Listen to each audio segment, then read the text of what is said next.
코로나19와 교인 감소 등 많은 위기에 처한 한국교회.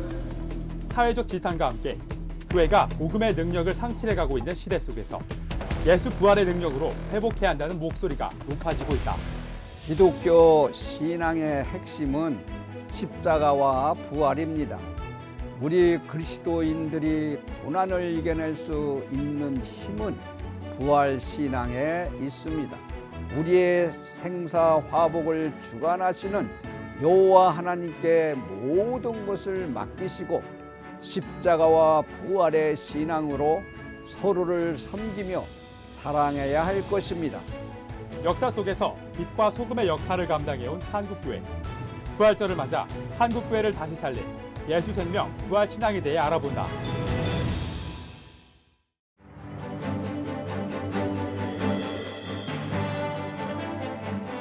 안녕하십니까. 한국교회를 논하다 진행을 맡은 박찬호 교수입니다.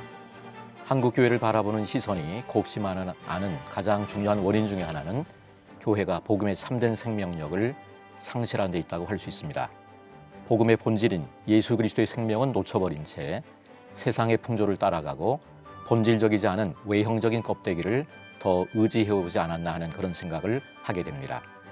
이번 부활절을 통해 십자가의 복음과 예수 그리스도의 생명을 회복하고 이웃을 향한 사랑의 섬김을 실천해 나가는 한국교회가 되기를 소망해 봅니다. 한국교회를 논하다 개국주의 생명신학 특집 그 네 번째 시간으로 이번 주는 부활주의를 맞이해서 예수 생명 부활신앙이라고 하는 주제로 실제 실천운동 중에 하나님 나라 운동, 나눔 운동, 기도 성령 운동에 대한 이야기를 나눠보고자 합니다.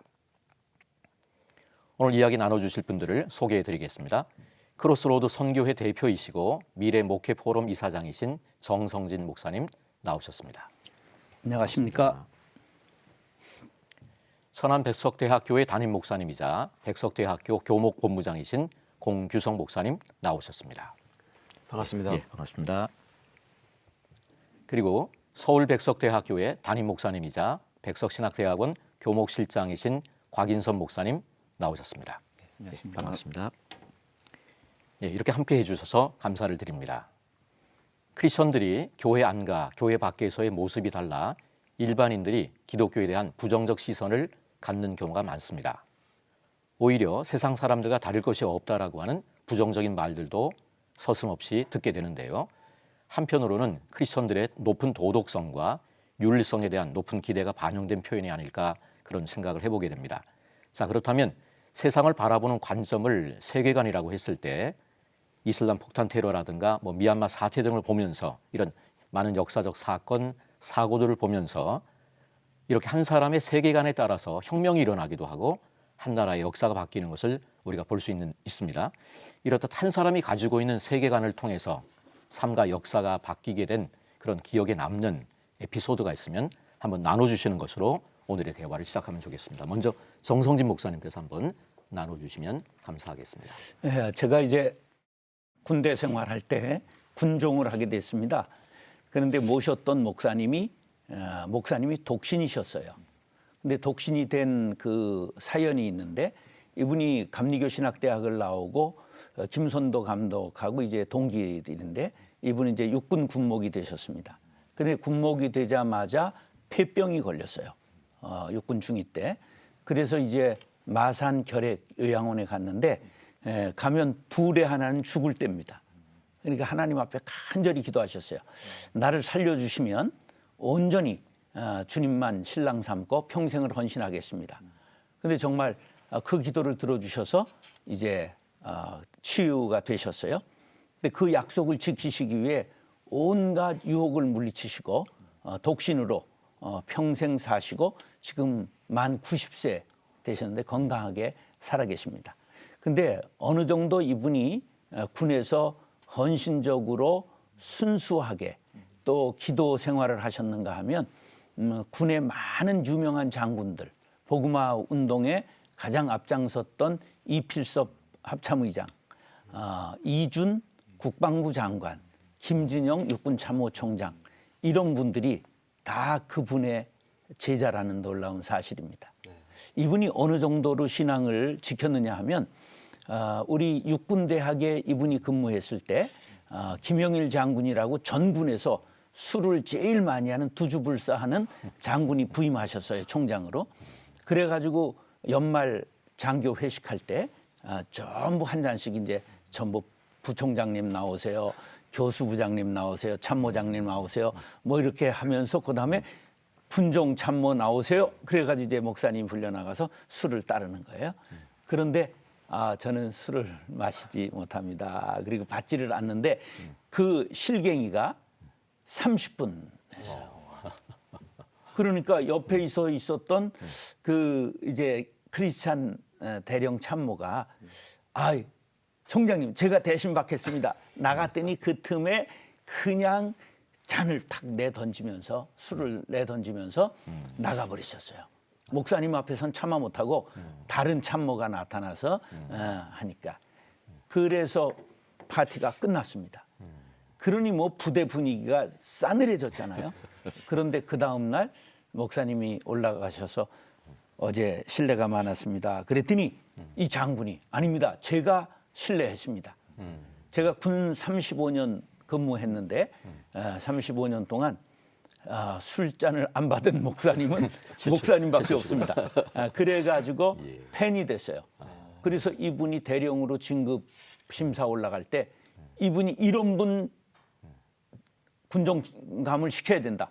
그리고 인사참모부에 가서 막 그 운동할 정도로. 근데 이제 되지는 않으셨는데 그 대신 우리 부대에 꼭 필요하신 분입니다. 그 연장 2년을 신청해서 2년 더 연장하시고 제대하셨는데 그 동안에 1,530명을 전도했어요. 4년간 거기 계시면서. 근데 그 중에 놀랍게 절반이 소령, 중령, 대령들입니다. 그러니까 그 영향이 군 선교에 최고 많이 영향을 미치신 거예요. 그러니까 한 분이 어떤 세계관을 갖느냐. 나의 주인은 오직 하나님이시고 모든 주권은 그분에게 있다. 장군에게 있는 게 아니라 나는 먼저 하나님을 섬겨야 된다는 세계관이 군 선교에 그렇게 크게 이바지했다. 그런 걸 제가 군종 사병 시절에 목격했습니다. 한 목사님이 자신의 삶을 드렸더니 거기서 수많은 열매가 맺어지는 그런 일들이 있었군요. 예. 공 목사님께서도 한번 좀 그런 그 세계관의 중요성을 얘기할 만한 그런 이야기를 한번 나눠주시면 감사하겠습니다. 네. 정 목사님께서는 이제 군선교의 아주 큰 별이 되신 한 분의 이야기를 나누어 주셨는데요. 저는 이제 학교에 있으니까 우리 학생들 중에 한 작은 변화, 앞으로 기대가 되는 변화 이야기를 좀 나누면 좋겠다 싶습니다.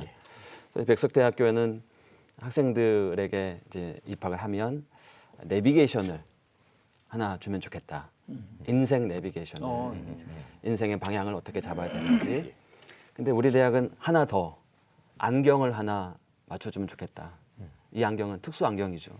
세상을 바라다보고 보이지 않는 곳을 바라다보는 그런 안경을 주면 좋겠다. 뭐 그런 이제 생각으로 우리 학생들 아비의 어미의 마음으로 가르치고 있는데요. 한 몇 년 전에 그 키르키즈에서 온 유학생이 한 명 있었습니다. 20살 마나로프 아크바르존이라는 남학생이었는데요. 이 학생이 저희 대학에 이제 교환학생으로 왔는데 와가지고 6일밖에 되지 않았는데 갑자기 급성 맹장이 이제 걸린 겁니다. 그래서 이제 급하게 수술을 먼저 해야 됐었고 또 저희 그 백석대학 교회에서 이제 교인들이 이제 십시일반 헌금을 해서 급히 이제 수술을 하고 마쳤는데 이 학생이 이제 그 다음에 믿지 않는 학생이었는데요.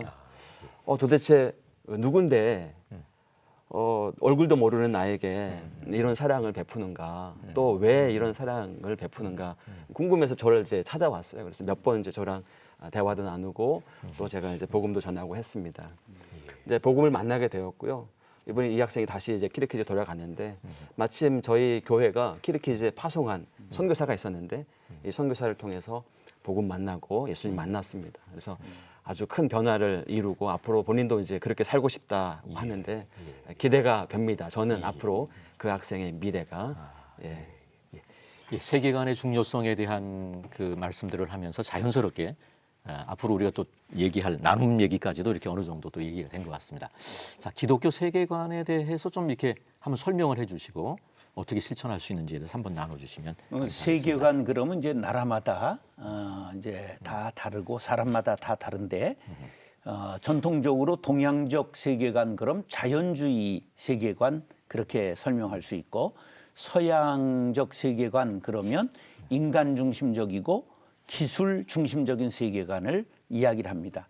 그런데 우리 성경이 잉태된 히브리적 세계관은 그것은 이제 하나님 중심의 세계관이라 그렇게 말할 수 있는데 우리 이제 저는 장로교 목사인데 장로교에서는 칼빈주의 세계관 이런 말을 주로 하는데 칼빈이 아주 강조한 게 뭐냐 하면 세계관 그리스도인들의 세계관은 성경적 세계관이어야 된다. 이걸 아주 강조했어요. 그래서 칼빈주의적 세계관 이퀄 성경적 세계관 이렇게 말할 수 있도록 모든 그리스도인들은 모든 정치, 경제, 사회, 문화 모든 방면을 볼 수 있는 것이 성경적인 관점에서 바라보아야 한다. 이제 그것을 강조한 거죠. 그래서 모든 그리스도인들의 세계관은 성경적 세계관으로 정립돼야 되기 때문에 아이들을 어려서부터 성경으로 교육하는 게 중요한 것이죠. 그래서 이제 우리 모든 그리스도인들에게 성경적 세계관을 심어야 한다. 이제 그렇게 말씀드릴 수 그러면 있습니다. 기독교 세계관이라고 하는 게 성경적 세계관이고 그렇게 얘기하면 이제 계획주 생명신학에서 일본에서 얘기하는 신앙운동, 성경이 답이다 이거랑도 연결이 될 수 있는 그런 그렇죠. 부분이 있다고 볼 수 있을 것 같습니다. 곽희선 목사님께서 그럼 기독교 세계관에 대해서 또 성경적 세계관이다 이렇게 말씀하시는데 이 세계관의 중요성에 대해서 한 말씀하시면 좋겠습니다. 예. 저는 뭐 신앙생활 해오면서 그리고 뭐 청년들 섬기고 또 목회를 하면서 좀 느끼는 좀 솔직한 마음을 좀 말씀드리고 싶어요. 이 세계관에 대해서 교회에서 뭐 기독교 세계관, 하나님 나라 이렇게 하면 좀 부담스러워요. 고급진 용어. 예, 고급진 용어죠. 그러니까 교회 안에서도 뭐 책 많이 읽고 그냥 똑똑한 어떤 성도들만 이야기한 어떤 전문 용어 같은 느낌이 들거든요. 근데 최근에 우리 그 백석학원의 설립자이신 장종현 목사님과 이렇게 대화를 하면서 우리 장종현 목사님께서 이 세계관 운동, 하나님 나라 운동에 대해서 아주 쉽게 정리를 해주셨습니다. 그게 뭐냐면 예수님께서 하늘 보좌에 앉아 계신 그 천국이 하나님 나라이고 이 땅에 오신 예수님을 우리가 믿고 영접할 때 우리 속에 하나님 나라가 이루어지고 이 하나님 나라는 가만히 있지 않죠. 영적 생명이니까 뻗어나가는 것입니다. 이것이 하나님 나라 운동이 아니냐. 그래서 저는 우리가 지금 논하고 있는 우리 개혁주의 생명신학에 있어서 하나님 나라 운동은 지향점이다. 예수의 생명이 어디로 뻗어가야 되는가 이것이 아니냐라는 생각이 들어요. 그리고 또 저는 신학교를 섬기는 사람으로서 목회자들이 어떤 세계관, 어떤 하나님 나라 운동을 해야 되느냐 이게 참 중요하다고 생각을 합니다. 교회 차원에서 하나님 나라 운동하는 것도 좋지만 성도들이 어떻게 하나님 나라 운동을 살아갈 수 있느냐 이걸 도와주고 격려하는 것. 저희 백석학원의 교직원 체프를 보면 뭐 특송도 하고 이렇게 하는데요. 뭐 노래뿐만 아니라 뭐 기타 연주도 하고 뭐 국악 연주도 하고 이렇게 하세요. 근데 그렇게 할 때 우리 장종현 목사님께서 이렇게 격려를 해주세요. 교수님들에게. 목사님만 복음 전하냐 아니다는 것이죠. 자기 재능을 통해서 주님의 복음을 얼마든지 전할 수 있다. 저는 이게 하나님 나라 운동, 세계관 운동이 아니냐 이런 생각이 들고 저는 지금 또 이게 목회를 하면서 참 남자들이 어느 순간 불쌍해 보이더라고요. 남자 성도들이 그러니까 남자 성들이 불쌍하게 보이는 거예요. 여자분들도 물론 중요하고 소중하지만 남자분들 불쌍해 보여요. 그래서 이거 어떻게 좀 도와줘야 되느냐 하다가 남자들이 제일 쉽게 모일 수 있는 시간이 새벽이더라고요. 그래서 새벽 남자 큐티 모임을 지금 모여서 그거 고문 아니에요? 근데 생각보다 직장 좋아합니다. 가면서 예, 좋아합니다. 새벽에 나오는군요. 예. 그래서 이거 한 2년 정도 지금 하고 있는데요. 하다 보니까 남자들은 잘 안 변합니다. 죄송합니다. 잘 안 변합니다. 반응이 늦어요. 그런데 말씀이 들어가다 보니까 제가 한 집사님이 생각나는데 이분이 이런 고백을 하는 겁니다. 큐티 모임 중에서 우리 내 직장에 신우회 모임이 있었는데 지금 거의 없어졌다는 겁니다. 근데 이 말씀이 들어가다 보니까 직장이 보이는 거예요. 그래서 내가 이제 직급도 좀 되고 이렇게 한데 신우회 예배를 좀 회복해야 되겠다. 이런 마음을 제가 들으면서 이거 참 감사하다 이런 생각이 들었습니다. 제가 신우회를 동아제약에 1000명 사원 있을 때 말단 사원이 신우회를 만들어 초대 회장을 했어요. 그러셨습니까? 그리고 얼마나 어려웠겠어. 79년, 80년이었는데. 그러니까 그 신우회 하니까 그런 생각이 나네. 직장에서 신우회 굉장히 중요합니다. 결국 기독교 세계관이라고 하는 게 교회 생활뿐 아니고 성도들이 일반적인 자기의 직장 또 가정에서 주님이 주님 되게 하는 그런 삶을 살아야 되는 건데요. 자, 그럼 공 목사님께서 백석대학교에서 기독교 세계관을 세워나가기 위해서 구체적으로 실천하고 있는 그런 내용들을 좀 나눠주시면 좋겠습니다. 저희 백석대학교는 뭐 기독교 대학 아시는 것처럼 그래서 모든 교직원들이 기독교 세계관에 입각한 그런 교육, 또 학문 연구, 또 행정을 하자라는 게 이제 저희 지향점입니다. 그래서 저희가 그 교원들을 대상으로 한 신앙과 학문 연구, 또 직원들을 대상으로 한 신앙과 행정 연구 이 프로그램들을 저희가 만들어 가지고요. 한 3단계씩 각각 만들어서 모든 교원들, 직원들이 거기에 참여하면서 가르치는 일, 또 연구하는 일, 또 행정을 보는 일, 이 모든 일에 기독교 세계관의 옷을 입혀보자 뭐 이런 이제 작업들을 합니다. 그리고 이제 동시에 이제 학생들에게도 제가 아까 우리 학생들에게 특수 안경 하나씩 제작해서 졸업할 때 내보내면 좋겠다 뭐 그런 마음으로 저희가 이제 교육한다 그랬는데요. 이제 4년 8학기 내내 매 학기마다 기독교 2의 교과목을 저희가 아이들이 한 과목씩 일주일에 1시간씩 수강하게 합니다. 요 8개의 과목이 이제 한 세트인데요. 물론 8개도 기독교 세계관에 입각한 것이지만 특별히 8개 중에 하나가 기독교 세계관이라는 교과목이 있습니다. 이 교과목은 저희가 지금 이번에 개편했듯이 14개의 학부인데 14개 학부 교수님들이 전공 학문과 기독교 세계관 이런 관점으로 적용을 해서 경찰학과 예. 기독교 신학, 뭐 관광학과 기독교 신학, 뭐 스포츠 과학과 기독교 신학 뭐 이런 식으로 책을 만들어서 각 전공 교수님들이 이제 책을 만들고 강의도 직접 하십니다. 그래서 정말 지식만을 전하는 게 아니라 복음을 예수님의 사랑을 전하는 그런 이제 교과목을 운영하고 있습니다. 그래서 이 기독교 세계관 교과목이 굉장히 큰 학생들에게 그 효과와 또 반향을 일으키고 있고요.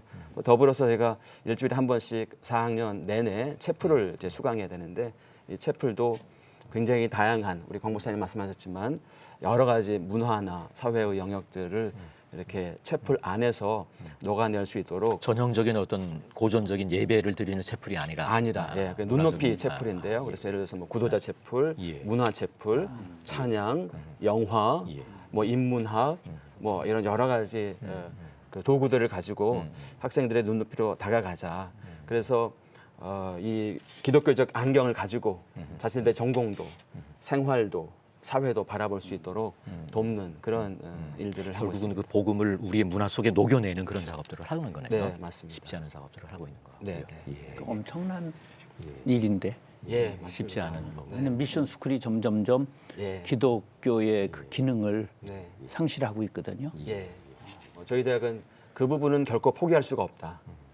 기독교 신앙을 가리키는 것, 또 체프를 통해서 아이들에게 복음과 사랑을 전하는 것, 이건 정말 포기할 수 없는 설립의 정신이고 또 우리가 지향해야 될 가치다. 보통 채플이 뭐 1, 2년 하지 않나요? 근데 백석대학은 저희는 4년, 4년. 8학기 내내 일주일에 보통 한 시간씩. 요새 다른 대학들 1, 2년 보니까 정도. 2년 하고 예, 맞습니다. 3, 4학년 때는 안 하더라고요. 네, 이렇게 네. 나가는 추세죠. 야, 그거 뜨거워지네. 나도 학교를 세웠는데, 야, 그거 들으니까 그런 거 적용하라고 그래야 되겠네. 예.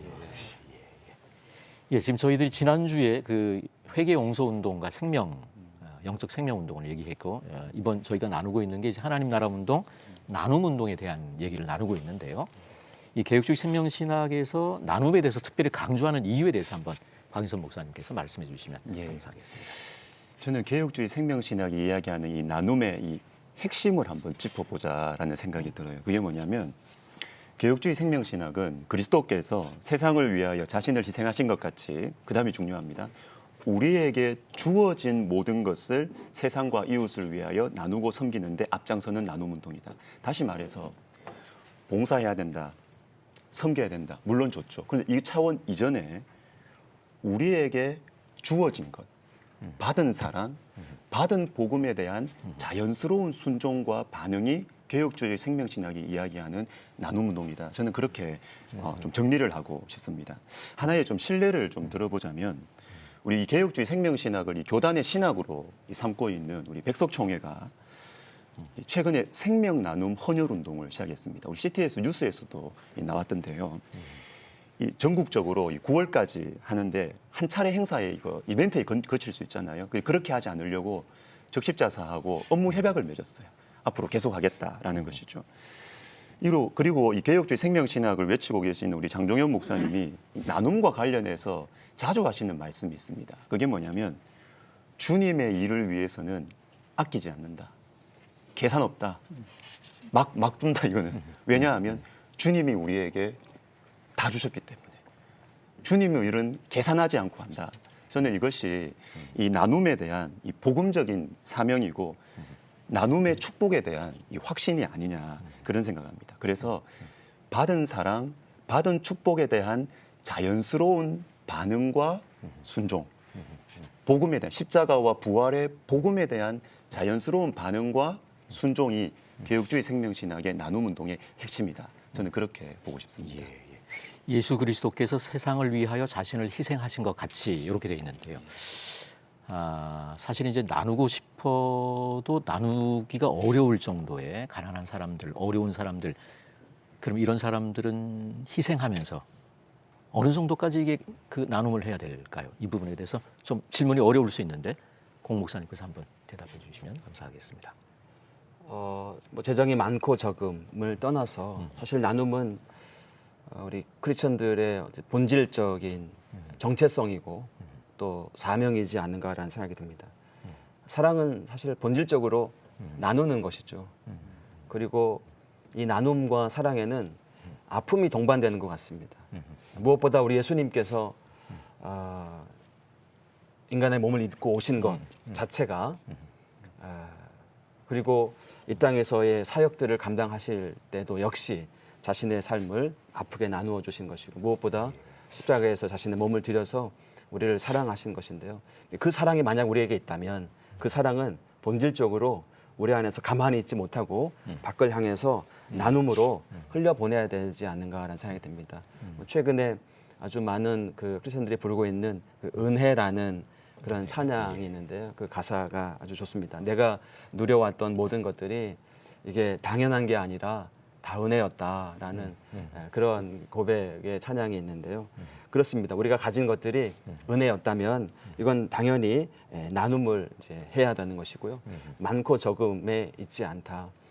다시 또 저는 이제 저희 학생들 얘기를 또 할 수밖에 없는데요. 저희 학생들이 이제 저희 학교에 와서 교육을 받고 또 졸업을 할 때 그 학부모들로부터 간혹 이렇게 피드백을 받습니다. 우리 아들이 백석에 가더니 달라졌어요. 그리고 저희 대학에 남매가 많습니다. 자매도 많고 형제지간의 학생들이 많아요. 그 말은 이제 뭐 형이나 누나, 언니를 보고 동생들이 오고 나면 부모님들이 이제 그런 좋은 인상을 받는다는 것이죠. 근데 거기에 가장 이제 그 인상적인 것은 바로 이 나눔, 또 나눔의 실천을 학교에서 많이 배우는 그런 관련해서 그런 피드백을 좀 받습니다. 이게 아까 안경을 말씀하셨는데 그 네. 은혜라는 안경이 중요하네요. 네, 모든 맞습니다. 게 이제 하나님께서 우리에게 허락하셨기 때문에 거저 받았으니까 네. 그 생각만 바뀌면 사실 거저 나눌 수 있는데 맞습니다. 그 생각의 전환이 참 어려운 것 같고요. 네. 정성진 목사님께 여쭤보고 싶습니다.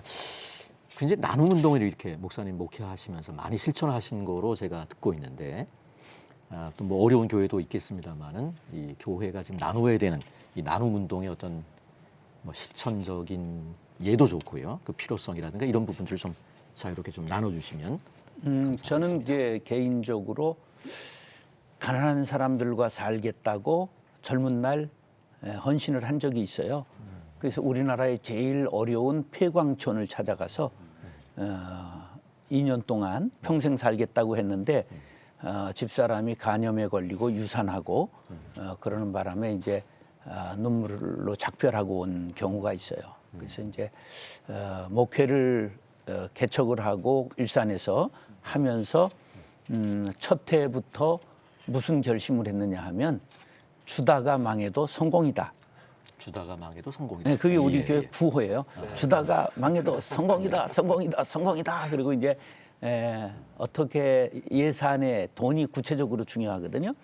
그래서 51% 주식을 가지고 있으면 이제 대주주고 사장이고 회장 되는 거죠.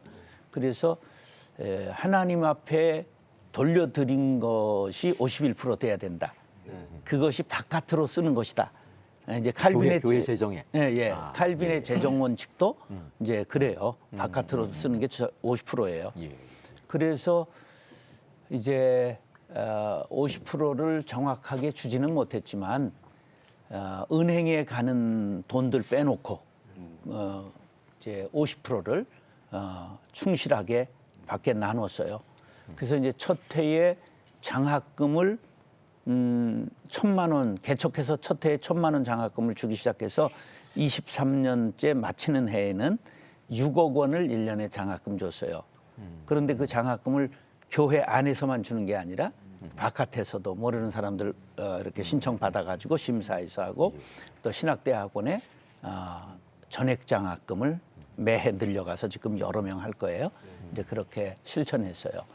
그리고 마지막 해에는 1년에 45억 정도 제법 규모가 큰 교회였기 때문에 금융 비용 빼고 1년에 바깥으로 쓴 교회가 쓴 액수가 한 45억. 바깥으로만 쓴 예산이 네네. 45. 그렇게 되니까 교회 분립개척 25개 했고요. 25개. 예. 그러니까 본교회 빼놓고 25개 분립했고요. 24개 했고 나와서 은퇴하고 이제 모시고 있던 기도원에 모시고 있던 목사님 또 이렇게 개척시킨 것까지 그렇게 되고요. 그 다음에 유치원, 초등학교, 중학교, 고등학교를 세워서 교인들 자녀만 하는 게 아니라 지역사회 모든 문을 오픈해서 이렇게 학생들 선발을 할 수 있는 인가받은 대안학교. 그래서 명문이 됐습니다. 그 지역에서는 아주 들어가기 쉽지 않은 학교. 그렇게 해서 이제 세웠고요. 복지재단은 한국교회에서 아마 제일 규모가 크지 않을까 싶은데 직원만 550명. 직원만. 예, 종합복지관 2개, 노인복지관 3개, 그리고 직접 운영하는 마이크로 크레딧 해피뱅크라는 은행, 80억짜리 은행, 또 세터민 공부방, 다문화학교, 다문화센터, 이제 그런 것들은 직접 운영하는 거고, 장애인들을 품는 사회적 협동조합이 있어서 그 22명의 직원을 장애인들 14명, 세터민들 뭐 이래서 이제 회사를 운영도 했고요. 그래서 장애인이 많이 왔어요. 얼마나 많이 왔느냐 하면 발달 장애인, 청각 장애인이 있는데 청각 장애인 예배 하나, 발달 장애인 예배 4개. 그래서 발달 장애는 4개요. 왜 그러냐 하면 발달 장애는 30명 이상 모아놓으면 또안 선생님도 되고, 30명 있어야 되고 1대1 해야 됩니다. 그럼 괴성 지르고 뛰고 이러기 때문에 그래서 어린이부, 아동부, 성인부는 1, 2, 2개. 그래서 4부서가 발달. 그게 제일 많았겠죠. 발달 장애인 예배가 4부서 있는 교회는 거의 드물겠죠. 이제 그렇게 했고 베트남 예배, 태국 예배, 영어 예배, 외국인 예배들도 그렇게 했고 아주 끊임없이 자꾸만 이게 세상을 향해 너희는 세상의 빛과 소금이 되라 그랬지 자꾸만 담 쌓아놓고 교회로 와라 교회로 와라 이거는 복음적인 게 아니거든요. 그래서 세상은 우리의 파트너고 섬겨야 될 대상이죠. 그렇기 때문에 끊임없이 그렇게 해서 전도 행사를 한 번도 하지 않았어요. 별도의 전도 행사 없이 전도 행사를 교회가 하지 않고 늘 지역을 향해 섬기고 열고 문화 강좌를 200개를 했었고요. 지역 주민들을 대상으로. 그렇게 했더니 이제 흡인력이 생기는 그럼요. 그리고 전도 행사를 안 하는 거예요. 근데 교회에 한 주에 적어도 외부인들이 2,000명을 드나들어요. 문화 강좌, 식당, 주중에. 커피숍, 스포츠 시설도 있어요. 헬스장도 있고 탁구장도 있고 배드민턴장도 있고 뭐 이런 또 요새 대표적으로 잘 되는 건 목공실. 백향목 성교회라고 그래서 백향목 50명 정도 활동하는데 정식으로 모든 도구를 다 갖춰진 30평짜리 목공실이 있는데 거기에 50명 정도의 여자가 한 20명 되고요. 소품들 많이 만드는. 그리고 우리 교인 3분의 1, 다른 교인 3분의 1, 그리고 믿지 않는 사람 3분의 1. 그런데 절대적으로 들어오는 사람에게 예수 믿으라고 말을 못하게 합니다. 그래야 자유롭게 드나들고 그러다가 예수 향기 맡고 그러다가 자발적으로 교회에 나오게 되는 거죠. 그러니까 그래서 백향목이군요. 예, 그 이름이. 향기를 맡으니까 그렇게 해서 한 6만 명 23년 동안 등록한 인원이 전도 행사하지 않고 그다음에 이제 작은 교회 아까 말씀하셨잖아요. 어려운 교회들 한국 교회 절반이 미자립입니다. 한국 교회 6만 개 그러면 3만 개 교회는 스스로 자립할 수 없는 교회들이에요. 그래서 이제 전국의 작은 교회 살리기 운동 본부 이런 걸 해서 제가 이제 전부 하다가 전국을 상대로 너무 힘들고 어렵더라고. 그래서 이제 나중에는 2010년부터는 고양시 파주시만 대상으로 157개 교회를 형제를 삼아서 한 주에 4명 전도팀 보내드리고 그다음에 전도비 10만 원씩 월 드리고 그다음에 막 월요일마다 같이 말하자면 공부하고 그게 이제 자기 교회만 잘 되는 게 아니라 주변 교회들까지 그리고 살리려고 하는 임직받는 그런 사람은 마음에서. 반드시 몇 달을 그 교회를 나누어서 보내가지고 그 교회 섬기고 와야 됩니다. 예. 그러니까 거기 등록해도 좋다. 근데 등록은 잘 안 하더라고. 그런데 이제 그렇게 용감하게 나눔 운동을 실천해서 작은 교회 목사님들이 상처가 있는데 큰 교회에 대한 상처가 있어요. 왜냐하면 이게 블랙홀이라 빨아들이거든요.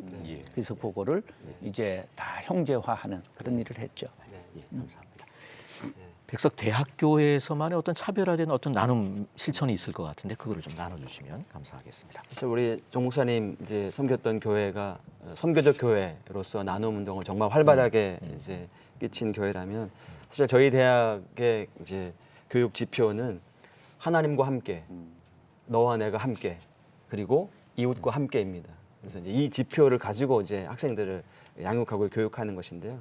그래서 뭐 다양한 그 나눔을 실천할 수 있는 이제 기구들이 있습니다. 뭐 인성개발원, 사회봉사센터, 뭐 백석정신 아카데미도 그렇고 교목실도 당연히 이제 이러한 일들을 이제 감당하고 있는데요. 아까 우리 곽 목사님 말씀하셨지만 지금 이제 범교단적으로 저희가 또 학교와 함께 생명 나눔 헌혈 운동을 하고 있는데요. 사실 저희가 2012년에 그 대한적십자사와 함께 저희 대학의 신입생 오리엔테이션을 그 평창에서 3,006명의 학생들이 인간 핏방울을 만들었던 적이 있습니다. 사진 본 적 있어요. 네네네. 그것은 이제 헌혈자들의 숭고한 마음도 우리가 기네스북에 기록. 네네 맞습니다. 기억하고 정말 신입생 오리엔테이션을 그렇게 하는 대학이 글쎄요.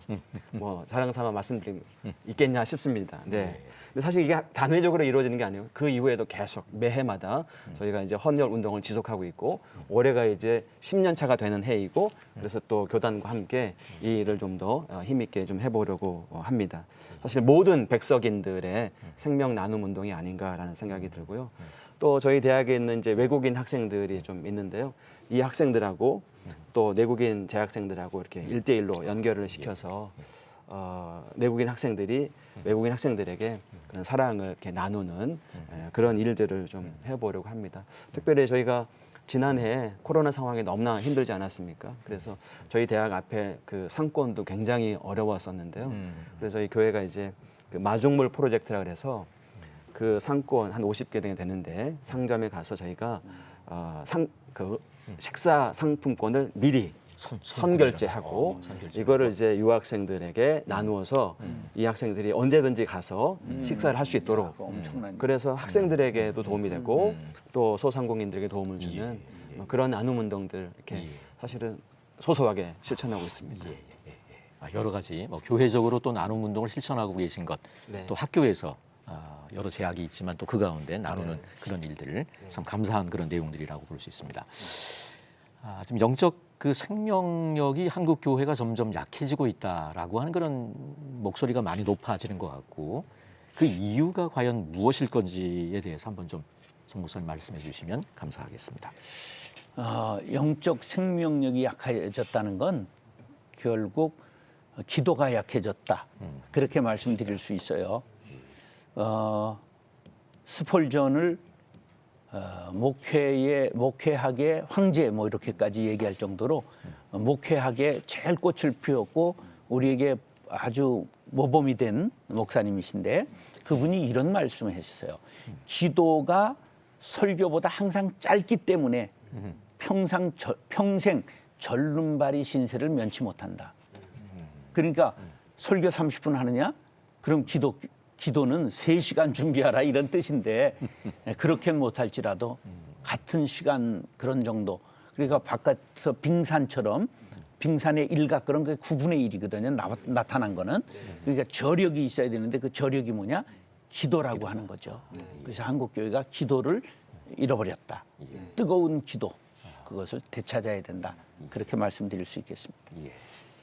이 영적 생명력을 한국교회가 잃어버린 원인에 대해서 공 목사님도 네. 아까 말씀하시겠어요? 정 목사님 말씀하셨는데 저희 대학은 또 그 신학대학원과 또 신학 후보생들은 그런 이제 구호가 있습니다. 1시간 성경 주석 보면 2시간 성경 읽고 3시간 기도한다. 그러니까 기도가 정말로 중요하다. 또 우리 모든 사역에 이제 그 정말 저변이 밑바탕이 돼야 된다라는 말인데요. 사실 지금 정말 역사상 가장 풍요로운 시대 아닌가, 가장 안전한 시대가 아닌가 싶습니다. 그러나 영적으로 보면 가장 빈곤한 시대이고 그게 좋은 게 아닐 수 있는 그런 부분이죠. 가장 위험한 시대일 수 있겠다. 우리 크리스천들에게는 편리해진 만큼 또 풍요로워진 만큼 이런 영적인 야성이 사라지는 것은 아닌가라는 생각이 듭니다. 특별히 청년들이 굉장히 아픕니다. 고통하고 있는 그런 청년들인데요. 저는 오히려 거기서 소망을 볼 수 있지 않은가. 왜냐하면 고통하고 있기 때문에 아파하고 있기 때문에 이 아이들이 아파할 수 있는 장을 찬양과 기도와 말씀의 장을 마련해 주면 거기서 정말 주님을 만나고 또 안에 있는 것들을 꺼낼 수 있다는 생각이 듭니다. 저희 대학에서 지금 코로나 상황에 이제 못 하고 있는데요. 수요일마다 캠퍼스 비전 예배를 합니다. 정말 뜨겁게 한 1,500명 모여서 대강당을 다 가득 채워서 저희가 이제 했었는데요. 저희 대학 학생들뿐만 아니라 인근에 있는 대학 예, 학생들도 인근에 오고. 있는 저희 천안에 이제 대학이 많이 있는데 그 대학의 학생들, 고등학생들도 많이 옵니다. 예, 교복 입고 또 대학병원의 주변에 있는데요. 간호사 신우에서도 이렇게 참여하고 그래서 이 청년들에게 아픔이 있고 그 아픔을 우리가 잘 복음으로 또 예수님 사랑으로 이렇게 만져주면 오히려 여기에서 우리가 정말 새로운 어떤 희망을, 소망을 다음 세대를 볼 수 있지 않은가 생각해 봅니다. 예, 영적 생명력이 상실된 원인이 이제 기도에 있다는데 아마 우리가 다 동의가 되는 것 같고 수요일 날 또 예배를 통해서 대학생들, 청년들이 모여서 함께 찬양하고 기도하는 그런 모습들 참 아름다운 것 같고요. 곽 목사님께서 신학대학원 학생들, 목회를 준비하는 학생들에게 이 영적 생명력 또 기도의 야성이 지금 많이 약화된 가운데 있는데 그 부분을 어떻게 이렇게 좀 회복하는 그런 교육들을 하고 계신지? 저는 우리 목회자들을 기르는 이 신대원을 섬기는 사람으로서 특별히 이 영성 수련회에 굉장히 집중을 합니다. 특별히 우리 신대원에는 여러 수련회들이 있는데 특별히 그 신입생들이 들어오면 공부하기 전에 2주 동안 신입생 영성 수련을 합니다. 300명이 주야간 나누어서 이렇게 하기 때문에 재정도 많이 들고요. 많은 헌신이 들어갔는데 우리 학교에서는 팍팍 밀어줍니다. 이거를 팍팍 밀어줍니다. 왜냐하면 우리 백석학원의 설립자이신 장종현 목사님께서 어찌하든지 이 목회자들을 영적으로 잘 길러야 되겠다라는 사명감이 있기 때문에 학교 차원에서 막 밀어주시고요. 그리고 저는 교목실장으로서 저도 이 2주간은 제가 작심을 하고 임합니다. 그래서 이 수련회가 2012년부터 시작되어서 지금 이제 10년째인데 제가 목이 안 쉰 적이 거의 없습니다. 어찌하든지 제가 이때는 학생들을 기도시키려고 학생들을 좀 괴롭혀요. 개인기도 바로 안 하게 하고 설교 마치고 나서 기도하고 찬양하고 기도하고 찬양하고 제가 뭐 학생들 좀 이렇게 괴롭힙니다. 근데 이 합심 기도할 때 학생들뿐만 아니라 교수님들 그리고 우리 설립자 목사님, 이사장님, 총장님 다 합심기도 뜨겁게 하시고 그리고 교수님들이 학생들 사랑하는 마음으로 안수기도를 해주실 때도 있어요. 제가 여기 생각나는 한 학생이 있는데 이 학생은 그 신대원에 이게 억지로 끌려온 겁니다. 하나님께서 막 인생을 막으시고 이렇게 하는 학생들 있잖아요. 그래서 수련회 들어올 때는 인상이 좀 안 좋더라고요. 그런데 이 수련회를 하면서 기도하면서 마음이 열리고 은혜가 임하니까 마지막 날 되니까 깡충깡충 뛰는 거예요. 아, 그렇구나. 기도가 들어가니까 살아나고 사명감이 생기고 하나님 사람으로 새롭게 되는구나. 이것을 체험한 그런 상황이 있었습니다. 감사합니다. 자, 이번 주일이 이제 부활 주일인데요. 십자가와 부활 신앙에 대한 것들을 정 목사님부터 공 목사님 또 박인선 목사님까지 한 1분 정도씩 나눠주면서 주시면 마무리가 될 수 있을 것 같습니다. 부활의 의미는 십자가 없이는 면류관 없다. 예수님의 죽으심 없이는 부활이 없는 거죠. 그러니까 우리가 세상에 나아가서 작은 미랄이 되는 것, 하나의 미랄이 될 때 많은 열매를 맺는다. 이게 부활의 우리의 실천적 삶이고, 부활이라고 하는 것은 예수와 연합된 삶이거든요. 그래서 어디에 가서든지 예수 정신으로 사는 것, 그것이 부활의 참된 의미를 실현하는 것이다. 십자가 없이 예, 예. 아니고 연합된 삶을 살아야 된다. 예, 공 목사님도 한번 나눠주시면 네. 좋겠습니다. 저희 대학의 신학 정체성인 이 개혁주의 생명신학은 살아있는 신학, 생명력 있는 신학을 해보자라고 하는 그런 운동입니다. 실천하지 않고 또 생명이 빠진 복음, 여기에서 우리가 다시 한번 회복이 되어서 예수 부활의 생명을 우리 한국교회가 얻고 이것을 한국 사회에 나누는 그런 새로운 기점이 되는 시대가 되었으면 좋겠고, 또 이 일을 저희 백석학원과 또 백석총회가 선도해 나가는 영적 여정을 우리 한국교회가 지켜봐 주시고 또 응원해 주시고 동참해 주시고 기도해 주시기를 바랍니다. 예, 광 목사님도 좀. 저는 성경 한 대목이 생각이 납니다. 누가복음 24장에 나오는 그 엠마오로 가는 두 제자. 왜 생각이 나느냐? 제가 생각을 해보니까 우리 그 백석학원에 설립하신 우리 장종현 목사님이 부활절 연합예배 그리고 한국 교회를 향한 전체를 향한 메시지 중에 이 본문을 가지고 성경을 설교를 여러 번 하셨는데, 지금 한국 교회가 지금 이 두 제자하고 똑같지 않느냐? 신앙의 열정 다 잃어버리고 낙심해가지고 이게 한국 교회 현실이고 신학교회 현실이고 우리 목회자들의 현실이 아니냐? 그러나 부활하신 주님을 다시 만나면 마음이 뜨거워지고 살아날 수 있다라는 것이죠. 그래서 저는 한국 교회를 보면서 제가 부족하지만 저는 부정적인 생각과 비판의식보다는 꿈을 가져요. 소망을 가집니다. 왜냐하면 남아있거든요. 7천 명의 남은 사람들 뿐만 아니라 우리 한국교회 성도들의 마음속에는 불씨가 남아있거든요. 영적 생명의 불씨가 남아있기 때문에 저희들 목회자들이 정말 사명감을 가지고 이 영적인 불씨를 살리기 위해서 우리가 주님 앞에 더 무릎 꿇고 엎드리고 이렇게 하면 한국교회는 반드시 일어날 수 있다. 저는 한국교회에 부어주신 주님의 은혜와 그 성령의 터치가 여전히 남아있다고 저는 목회를 하면서 더 확신하게 됩니다. 그래서 이 꿈을 가지고 이 소망을 가지고 정말 이렇게 이 부활하신 주님을 다시 만나는 그 영적 생명을 살리는 방향으로 우리가 나가면 참 좋겠다, 이런 생각을 합니다. 그 무엇보다도 이제 소망과 위로가 필요한 한국 교회겠네요. 예. 고난 주간이 사실은 목사님들 입장에서는 아주 고난 주간인데 특별 새벽 기도에 바쁘신 와중에 이렇게 참석해 주셔서 감사를 드립니다. 하나님의 나라 운동이라고 하는 게 개혁주의 생명신학의 지향점이고, 기도 성령 운동이 이제 어떻게 보면 개혁주의 생명신학 7대 실천 운동이 가능하게 되는 어떤 원동력이 된다. 이 말씀으로 아마 마무리가 될 수 있을 것 같습니다. 한국교회를 논하다 개혁주의 생명신학 특집 시리즈, 오늘은 그 네 번째 시간으로 예수 생명 부활 신앙이라고 하는 주제로 7대 실천 운동 가운데 하나님 나라 운동, 나눔 운동, 기도 성령 운동에 대한 귀한 말씀들을 들어보았습니다. 1885년 4월 5일 부활절 새벽 제물포항에 도착하여 아펜설로 목사님은 다음과 같이 기도하셨습니다. 우리는 부활절 새벽 이 땅에 왔습니다. 이날 사망의 권세를 깨치신 주께서 이 백성을 얽매고 있는 결박을 끊으사 하나님의 자녀로서의 빛과 자유를 주옵소서. 십자가 신앙으로 하나 될 때 우리 한국교회는 부활의 능력으로 새로워지는 회복의 역사를 경험하게 될 것입니다.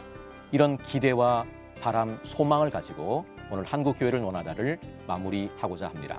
함께해 주신 여러분 감사합니다.